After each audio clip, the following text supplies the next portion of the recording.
Bom, a gente vai, esse capítulo 14, a gente terminou a parte, vamos dizer, que tratava mais sobre literatura, né? Aquela parte até a prova, até a primeira prova do bimestre. A partir da primeira até a segunda prova, o meu costume é esse, nem todos os professores fazem assim, mas o meu costume é esse. Aí a gente muda de argumento, a gente está indo para a parte mais que tem relação com a língua escrita, com os fatos da língua que não sejam da literatura. E aí, esse capítulo 14 trata sobre a dimensão discursiva da linguagem. Hoje, a gente... Esse capítulo 14 a gente vai ver hoje e na próxima semana. Então, a gente tem, se eu não me engano, 2 semanas com ele. Deixa eu só Professor, ver, capítulo 14, exatamente. Hã? A gente só vai ver ele nessa prova? Não, são 2 capítulos, o 14 e o 15. Tá tudo lá no SIGA, toda a divisãozinha, inclusive o dia da prova da N2, viu? Então, nunca deixem de olhar o SIGA, porque todas as informações estarão sempre lá, sob data de prova, para não perder os prazos, especialmente da R1. Vamos lá. A gente vai para a parte chamada elementos da comunicação. Quando a gente pensa nos elementos da comunicação, a gente precisa considerar uma coisa extremamente importante na comunicação. Primeira coisa, para haver comunicação, você precisa de ter pelo menos dois elementos, né? Pelo menos 2 pessoas aí, que a gente vai chamar isso de emissor e receptor. Daqui a pouco eu compartilho uma imagem. Não, vou compartilhar logo. Eu tinha uma imagenzinha tão bonitinha, rapaz. Não sei onde foi que eu botei.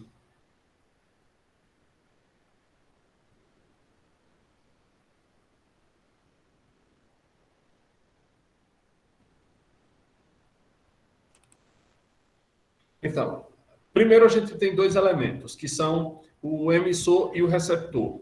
São as 2 pessoas envolvidas no texto, né? na confecção do texto. No segundo momento, a gente vai ter a mensagem. O que é transmitido? Depois, depois da mensagem, a gente tem ainda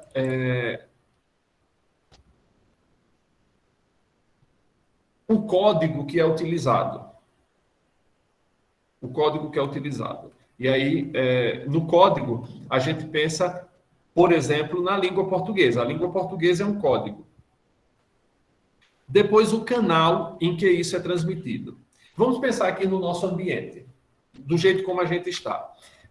Estou eu e vocês. Eu, nesse momento agora, eu sou o emissor. Eu estou transmitindo alguma coisa para vocês. Vocês são os receptores. Essa alguma coisa que eu estou transmitindo é a mensagem. É a mensagem. Qual é o código que estamos usando nessa transmissão? Mesmo na conversa que a gente estava antes da aula, vocês estavam me dizendo algumas coisas. Então, qual era o código que a gente estava utilizando? A língua portuguesa. A língua portuguesa é o código através do qual a gente está se comunicando. Aí aparece mais um outro elemento, que é o canal. O canal. Qual é o canal que estamos utilizando? O canal pode ser variado, mas, por exemplo, nesse momento agora, a gente está utilizando este canal virtual. A gente está tendo aula remota, portanto, estamos utilizando a internet como um canal, como um meio através do qual a mensagem parte de mim, transmissor, emissor, e chega a vocês, receptores. Professor, a gente é os dois ao mesmo tempo? Diga-me. A gente é os dois ao Ao mesmo mesmo tempo, tempo, tipo... não. A gente fica intercalando isso o tempo todo da conversa. Por exemplo, agora, nesse momento em que você falou comigo, eu deixei de ser emissor e você passou a ser emissora, entendeu? Entendi. Mas, ao mesmo tempo, ele não acontece, não. Ok. Do céu. Bem, e no segundo momento, a outra coisa que a gente tem que levar em consideração é o contexto. O que é o contexto? É o conteúdo, o assunto da mensagem, né? Por exemplo, qual é a mensagem que eu estou passando para vocês? Uma série de frases, de enunciados, que estão todos relacionados com uma coisa maior, que é o contexto. O contexto, no caso, do que a gente está falando, se a gente for pegar essa aula de hoje, qual é o contexto? O capítulo 14 do nosso livro, As Dimensões Discursivas da Linguagem. Então, esse é o contexto. A mensagem minha está toda de acordo, eu estou selecionando as palavras, os exemplos, tudo para se encaixar nesse contexto, que é o contexto principal, que é, vamos dizer, se a gente pensar na redação, seria o tema principal sobre o qual a gente tem que escrever, pensando numa redação tipo redação de Enem. Então, vejam, recapitulando, o que é que a gente tem dos elementos? A gente tem o emissor, o receptor, o canal, através do qual a comunicação se estabelece, né? Depois do canal, a gente viu a mensagem, o código que foi utilizado e o contexto. Portanto, a gente tem estes seis aspectos. Existe ainda um outro aspecto que não vem considerado, que não está considerado no livro, que é o ruído. O que é ruído? Ruído não necessariamente é um barulho, mas ruído é qualquer coisa que atrapalhe a comunicação. Nessa situação, vamos pensar nessa situação em que a gente está vivendo agora. A gente pode ter uma série de ruídos que atrapalham a nossa comunicação. Que ruídos seriam esses? Primeiro, às vezes quando eu estou aqui não, que eu consegui, estou num ambiente fechado dando essa aula. Então, o meu filho que está brincando ali fora não está como das outras vezes, vira e mexe, ele aparece na gravação, ou ele aumenta demais a televisão. Isso é um ruído. E, nesse caso, ruído coincidiu com barulho. Às vezes, na casa de vocês, alguém está assistindo ao jornal, porque a nossa aula calha de ser no momento que está passando, acho que o jornal hoje. Então, alguém em casa resolve assistir. Isso também é um ruído. Mas que outro tipo de ruído a gente poderia ter, por exemplo, numa aula como essa? Barulho do cachorro. A internet está instável. Não, a internet está instável.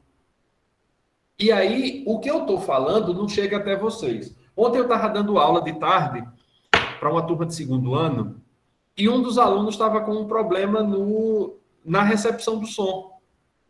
Eu estava falando, todos os outros estavam ouvindo, menos ele. Isso é um ruído. Não era um ruído que atrapalhou a todos os receptores da mensagem, mas causou um problema para um deles, até que ele resolveu o problema e voltou para a aula. Mas repare, existem diversos fatores. A minha internet ontem, do nada, caiu. Isso é um ruído, isso atrapalhou a comunicação. Porque eu não sei, como eu estava projetando os slides para eles, agora não, agora eu estou olhando aqui para a tela onde vocês estão, então eu estou vendo tudo. Se a minha internet cai ou então ela fica instável, eu recebo uma mensagem, aparece uma mensagem aqui na tela avisando isso. Mas se eu tivesse noutra página, isso não apareceria. Como se eu estivesse apresentando o slide e eu não veria. E aí eu fiquei dando aula, só que ninguém estava ouvindo o que eu estava falando porque eu tinha caído. Aí quando eu voltei, terminei de explicar o que estava explicando e voltei para a tela, cadê que não tinha tela? Isso é um ruído. A gente, às vezes, considera, quando a gente vai estudar isso, às vezes a gente considera um mundo ideal em que nenhum tipo de problema vai acontecer. Mas os problemas acontecem. O bom, que se a gente olhar em matemática, quando a gente chama alguma coisa de um problema, a gente diz imediatamente, quando a gente pensa isso na linguagem matemática, que todo problema tem necessariamente uma solução. Isso é bom. Tranquilo, Heraldo. Isso era um ruído. Heraldo estava sem internet. Então, a mensagem, aquilo que a gente veio transmitindo, não chegou efetivamente ainda até ele. E aí, quando a gente está pensando em toda essa situação que eu disse para vocês, eu vou compartilhar aqui a tela com vocês de uma imagem. Não era a imagem que eu queria mostrar, não, mas ela vai ajudar. Essa é a imagem que está no livro, na página, não sei, acho que é 145. Aqui está, olha, o emissor, aquele que a mensagem está aqui, ela é uma parte. O contexto que ele está utilizando, no caso, o nosso é o assunto principal desse capítulo, que a gente vai dividi-lo em duas partes, hoje e na aula da próxima semana. O receptor, aquele que vai receber a mensagem. Só que, imaginem que eu estivesse transmitindo essa mensagem numa língua que nenhum de vocês compreendesse. Não seria muito útil isso. Imagine, sei lá, que eu fosse dar essa aula falando em latim. Não haveria de ser algo muito útil para vocês, porque o que eu ia estar transmitindo não ia ser efetivo para vocês, porque não ia ter significado. Então, a gente precisa ter um código que seja comum, tanto ao emissor quanto ao receptor. Depois, a mensagem, que são a seleção de frases, de sentenças, que estão, de alguma maneira, relacionadas com o contexto. Vocês estão vendo a mãozinha aí do cursor, né? Que eu estou apontando para as coisas. Sim, sim, sim. Pronto. Então, que está relacionada com o contexto. O canal em que a mensagem é transmitida. Quando a gente está numa aula presencial, que parece que no próximo ano a gente já volta, se Deus quiser, numa aula presencial, a gente tem o contexto da sala, o canal é o canal, digamos, intrapessoal. A gente está um na presença do outro fazendo essa transmissão, e esse canal, vamos pensar assim, é simplesmente o ar que a mensagem tem que percorrer até chegar a você. E o celular, eu falei de um outro, é um canal também. Se você estiver você está telefonando para alguém, o telefone é o canal através do qual você está transmitindo a mensagem. O WhatsApp também é um canal, porque você pode utilizar o WhatsApp pelo computador, mas o WhatsApp é um canal. Ainda que o WhatsApp se apoie numa outra coisa, que é a internet, né?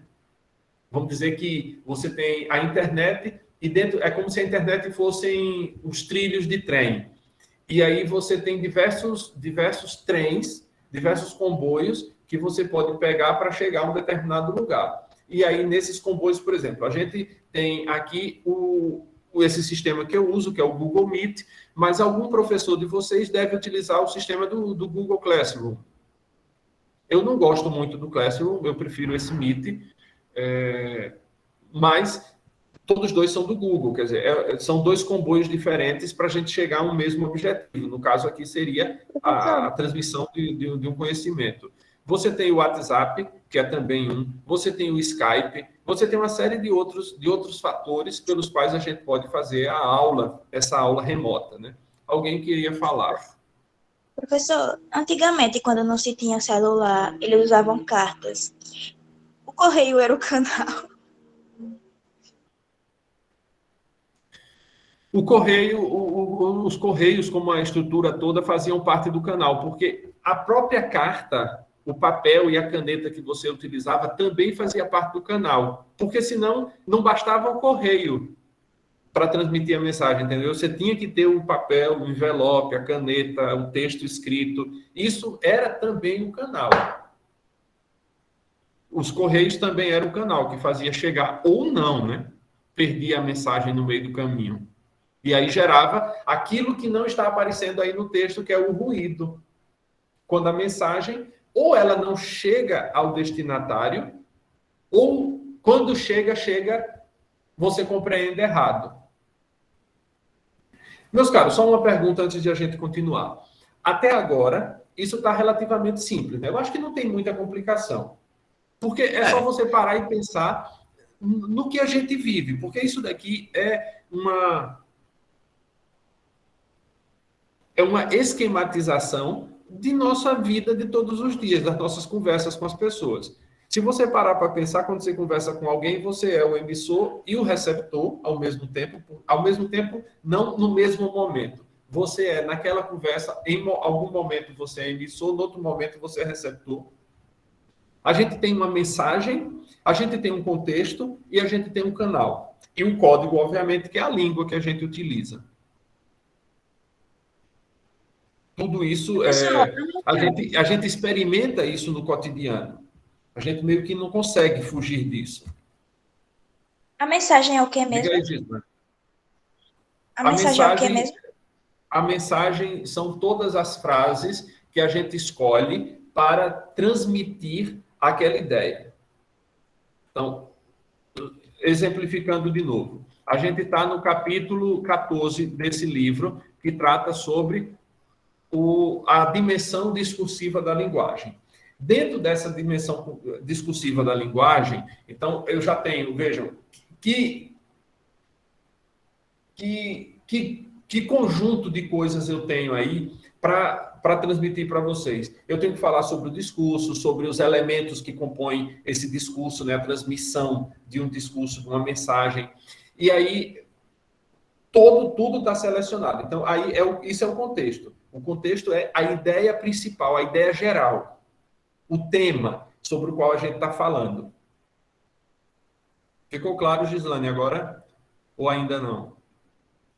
Tipo, todas as frases que eu uso para falar com outra pessoa.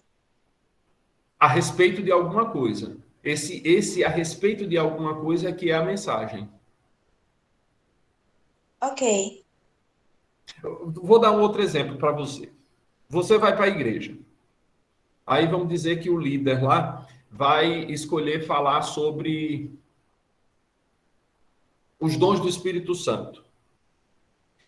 Isso que ele vai falar é o contexto. Agora, como ele vai explicar isso, aí é a mensagem. ok, entendi. Que aí ele vai ter que selecionar, ele vai ter que dar exemplos, mostrar como aquilo acontece. Tudo isso são o vocabulário, as palavras que ele vai utilizar, todas elas estão relacionadas àquilo que é a mensagem, que é, vamos dizer, a ideia principal sobre o que ele quer falar.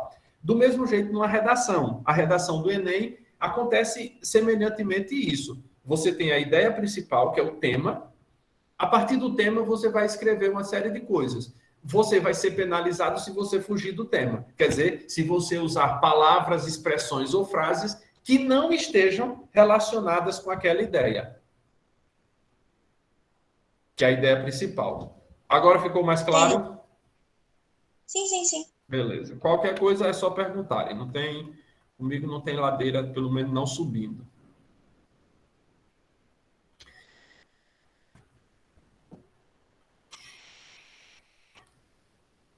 Quando a gente pensa na linguagem,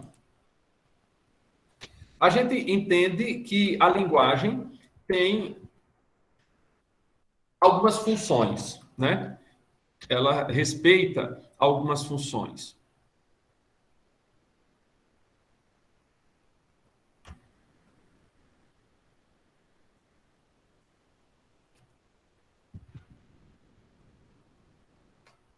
E nessas funções, a gente tem alguns aspectos da língua,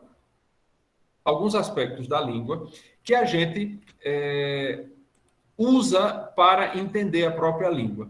Isso são aquilo que se chama de funções da linguagem. Quer dizer, o que são as funções da linguagem? São as finalidades para que a língua se presta, para aquilo que a língua pode ser efetivamente usada. Aí, as funções da linguagem, elas vão estar relacionadas com esses elementos. Que elementos? Emissor, receptor, contexto, canal, mensagem e o código. A gente tem que ter presente isso.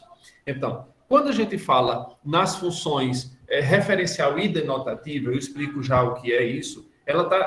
Essas duas funções, referencial ou denotativa, quer dizer, uma função só, A ênfase está no contexto.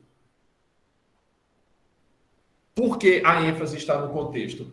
Porque a imagem tem simplesmente o objetivo de transmitir uma informação sobre alguma coisa. Quando a gente fala de referencial ou denotativa, a gente está pensando que a linguagem está fazendo referência à coisa como ela é.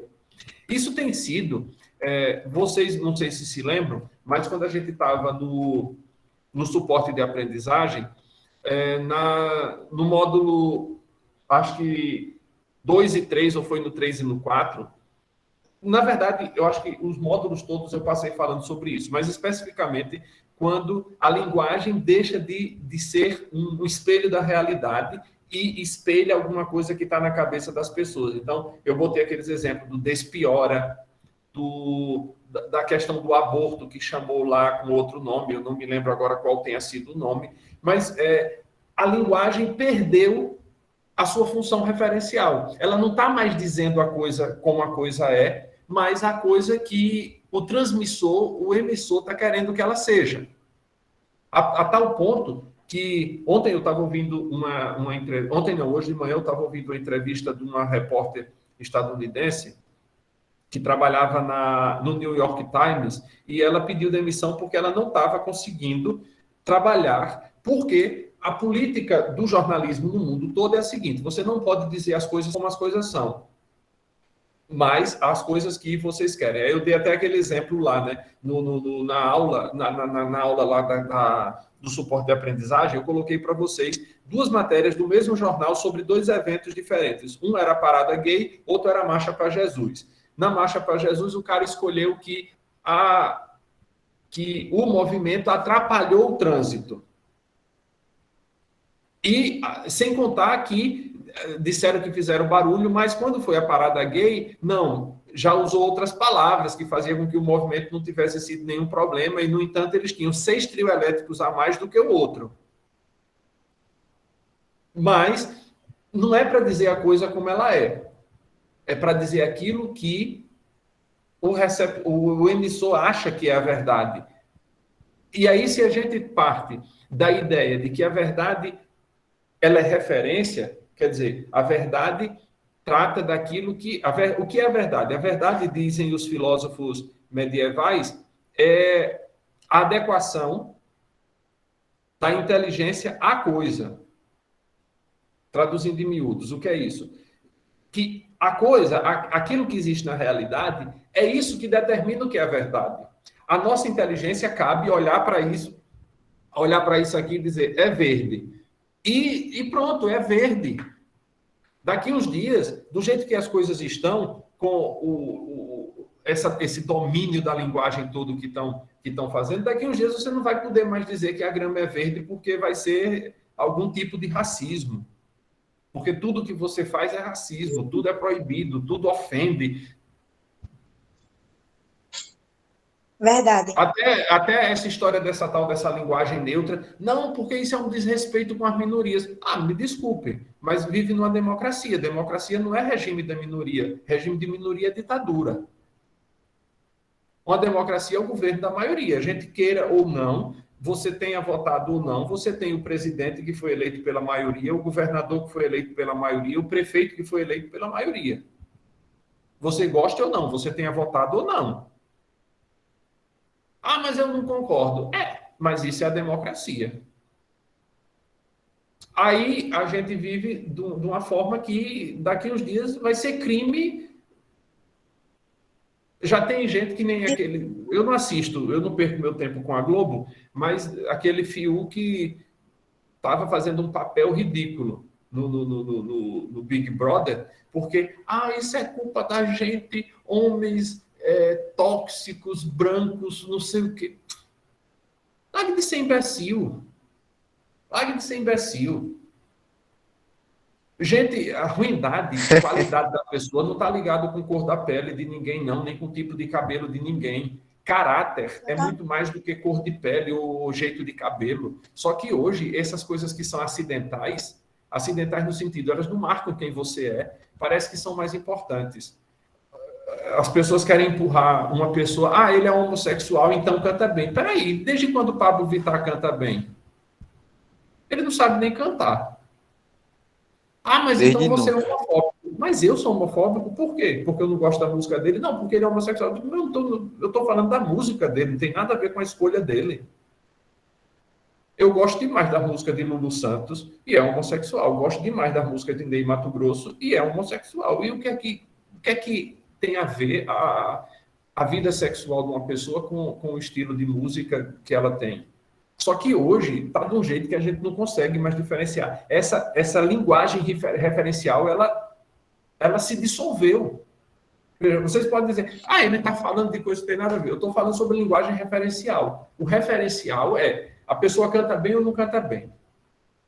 Não tem nada a ver com a vida sexual da pessoa. A vida sexual é dela. O que ele faz entre quatro paredes ou fora das quatro paredes não me interessa nem um pouco. Ele é ladrão. Sim, canta bem é outra história. Sabe, hoje a pessoa não tem capacidade mais de fazer um juízo objetivo, referencial sobre as coisas, porque todo mundo fica com medo de fazer tudo, de dizer qualquer coisa porque é ofensivo, porque vai ofender uma minoria. Eu não estou ofendendo minoria nenhuma. Porque dizer que um sujeito não canta bem não tem nada a ver com a preferência sexual dele. Simplesmente ele não canta. Mas o problema que a gente vive é esse derretimento do referencial. Há muitos anos eu vi uma frase, eu não sei de quem é. Alguém disse, um autor, mas eu não vou dizer quem foi o autor da frase, porque eu não acredito, eu não vi, essa pessoa não deu uma referência. Isso está no livro tal ou no discurso tal dessa pessoa. Mas a frase faz todo sentido, independentemente de quem seja o autor dela. A frase diz o seguinte: a teoria deve se adaptar aos fatos. Isso é o que a ciência deve fazer. A teoria deve se adaptar aos fatos, isto é, à realidade. Aí diz a frase que atribuem a um cientista famoso se a teoria não se adapta aos fatos, o que é que você tem que fazer? Por lógica, mudar a teoria, né? Você está vendo uma coisa, acontece desse jeito, a sua teoria não bate com aquilo. O que é que você tem que fazer? Mudar a teoria. Essa frase que atribuíram a esse cientista é: se a teoria não se adapta, não se adequa, não se harmoniza com os fatos, conclusão do autor, mudem-se os fatos. Quer dizer, mude-se a realidade, não a teoria. Salve a teoria, mas mude a realidade. Como é que a gente vai conseguir mudar o que é? Você não vai conseguir fazer com que uma cachoeira não caia, que ela suba. Você não vai conseguir fazer isso. Sabe? Mas hoje parece que com essa falta de compromisso com a realidade, a linguagem referencial está perdendo todo o seu sentido. E aí, é por isso que eu deixei há muito tempo de assistir jornal, porque eu cansei de ver que o referente não é mais a realidade, é a ideia. É um projeto. E isso não pode ser o referente. Um projeto não pode ser o referente. Porque um projeto ele pode mudar se ele não prestar. Muito embora o comunismo não presta e não mudam, né? Então, o próximo, esse primeiro, que é a função, a ênfase no contexto, né? Que é a função referencial. O contexto é aquilo que é e pronto. O outro, a função chamada de emotiva ou expressiva, ela está embasada no emissor. Então, o emissor quer comover a pessoa daquilo que ele está dizendo.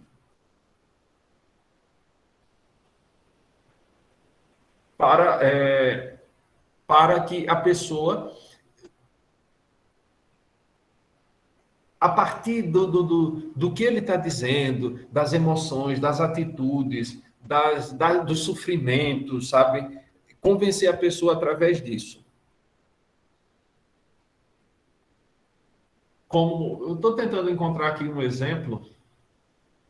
Vamos pensar aqui no... Eu posso chegar para você...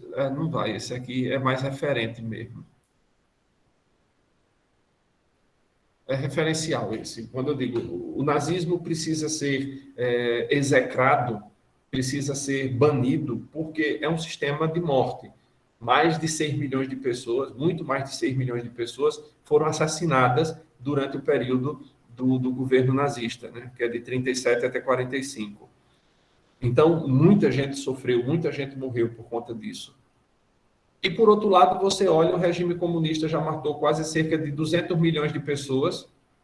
Basta ver Venezuela, Cuba, agora Chile, daqui a pouco começa com as perseguições políticas, crimes, mortes. A Rússia comunista de 1917 até hoje ainda, a China comunista. Então, quando você olha o mundo comunista, que matou muito mais do que o nazismo, é permitido.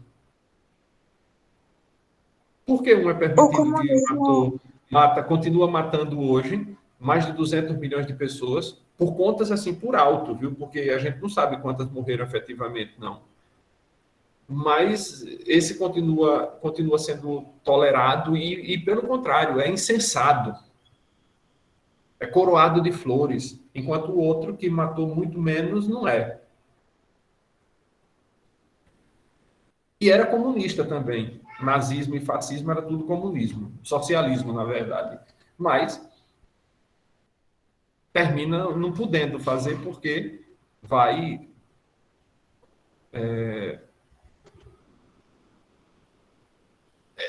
Para justificar o comunismo, o que é que eles fazem? Eles vão utilizar a função emotiva da linguagem. Porque eles vão dizer, olha, a gente quer uma sociedade melhor, onde não haja mais diferenças, onde as pessoas sejam iguais, onde não haja fome, onde não haja pobreza, onde todo mundo tenha onde morar, todo mundo tenha trabalho. Aí convence pela emoção. Aí você diz, eu sou contra. Então você é contra que as pessoas tenham moradia, você é contra que as pessoas tenham trabalho, você é contra a igualdade entre todos os mundos, entre todo mundo, sabe? Isso é função emotiva, não está baseada na realidade, porque se você for olhar a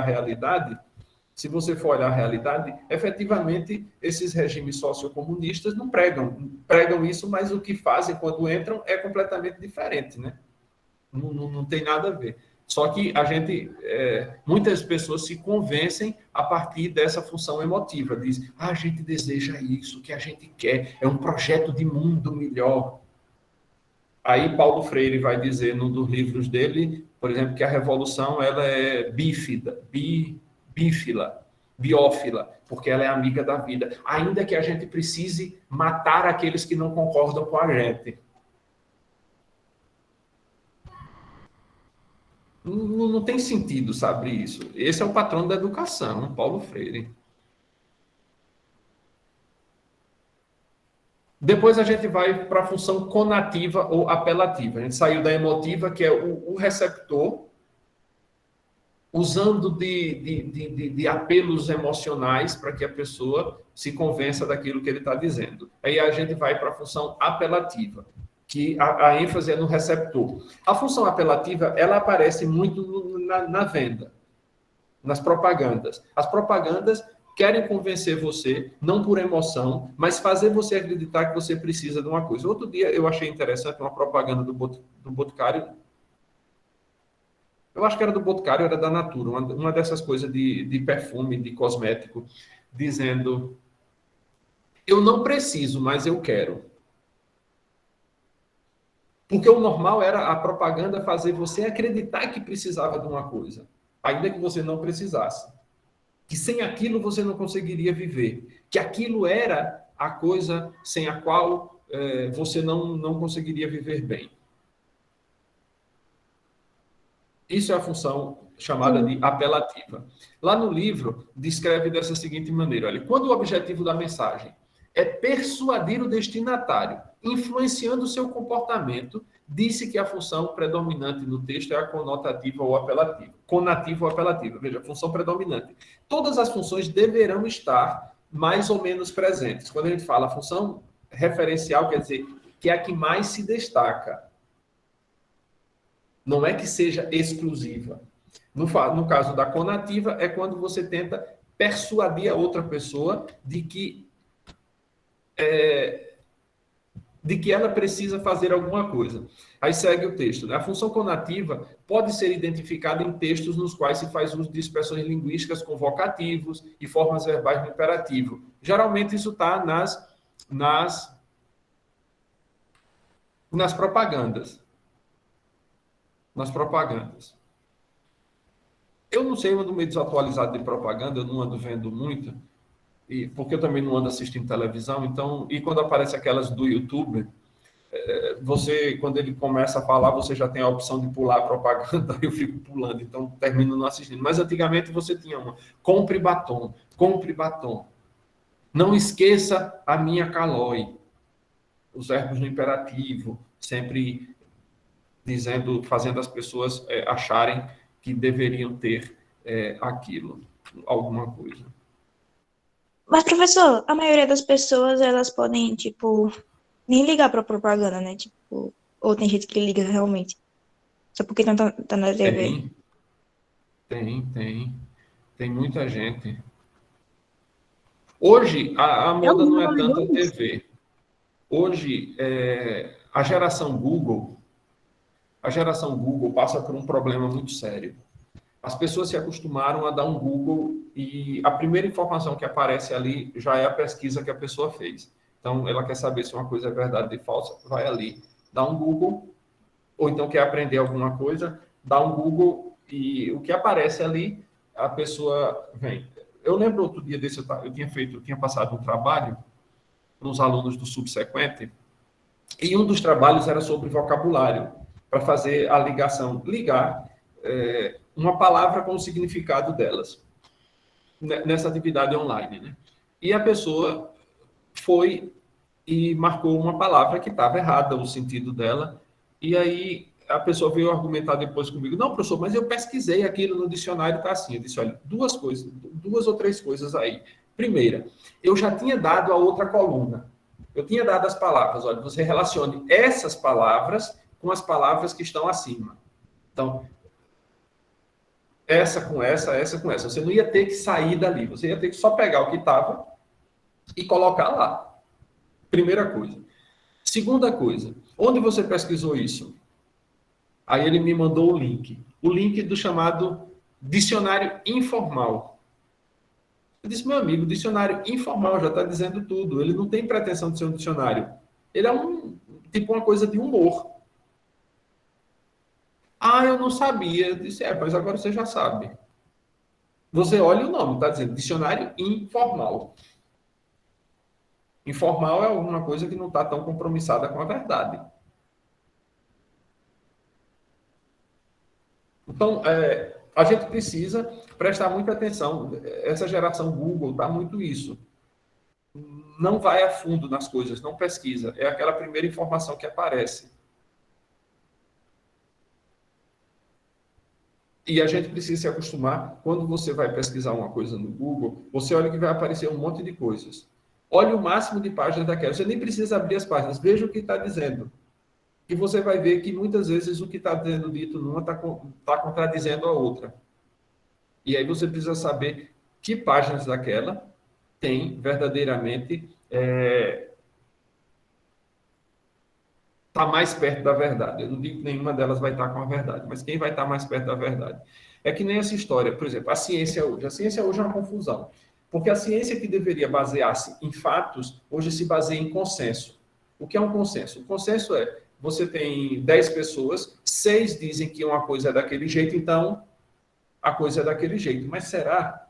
Vamos imaginar a situação ridícula. Obviamente, eu espero, se bem que do jeito que está indo, eu não duvido nada que isso aconteça, né?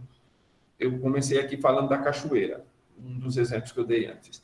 Aí vamos dizer que 10 cientistas se reúnem e vão analisar a cachoeira. Aí 6 deles dizem, olha que interessante, a cachoeira desafia a gravidade, ela sobe. Aí, a partir de agora, porque o consenso científico, quer dizer, a maioria dos cientistas definiu que cachoeira quebra a lei da gravidade. A partir de agora, todas as cachoeiras vão quebrar a lei da gravidade. Mas quando você vai para o mundo real, que você olha, você vê que a cachoeira cai. Ela não sobe.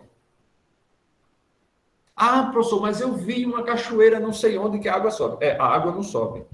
O que acontece ali é que tem um vento que vem de baixo e que não faz com que a água não caia toda.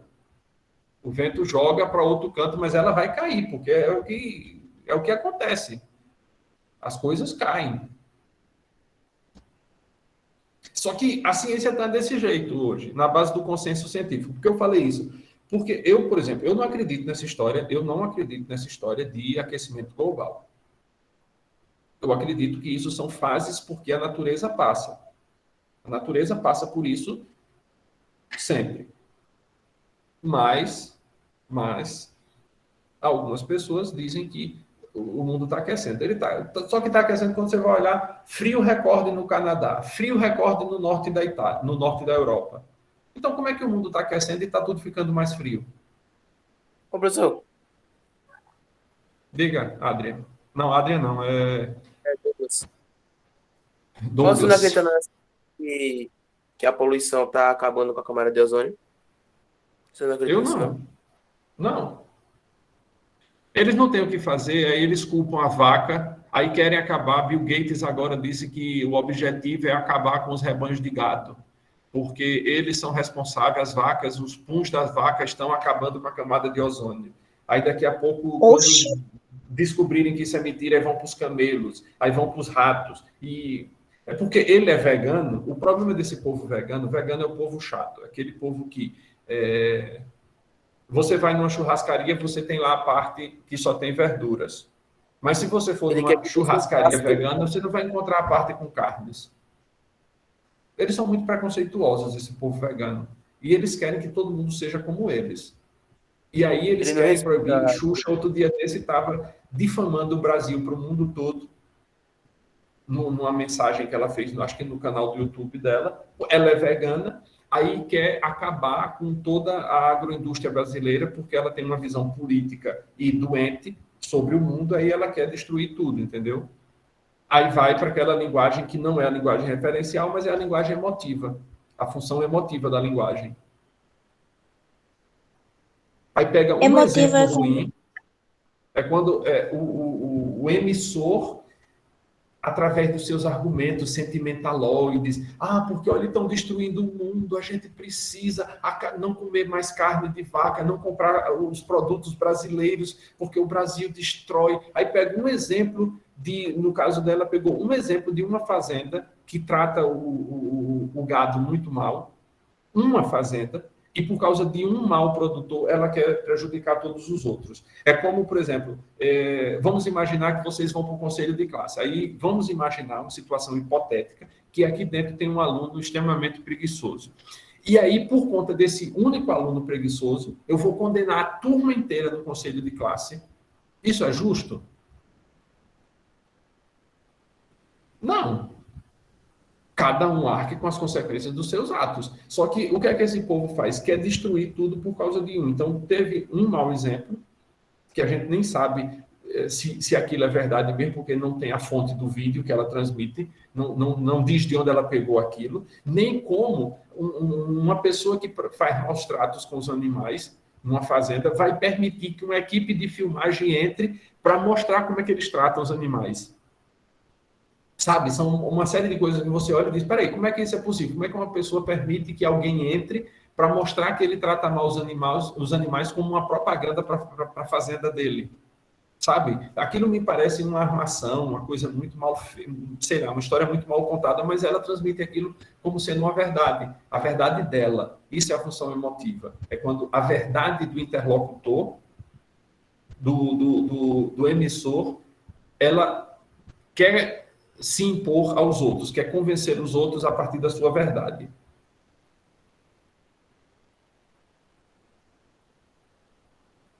Meus caros, a gente já andou bastante hoje. A gente viu 3 funções da linguagem, né? Vimos todo o processo, mas vimos 3 funções. A gente tem mais outras 3 para ver. A gente vai ver na próxima semana. Hoje a gente viu a função referente, que está relacionada com o contexto, a função emotiva, que está relacionada com o emissor, e vimos a função apelativa ou conativa, que está relacionada com o receptor. Na próxima semana a gente vê as outras 3 e conclui esse capítulo, tá certo? Tá certo. Vou parar aqui a gravação. Faz a chamada. Isso. Já ia me esquecendo.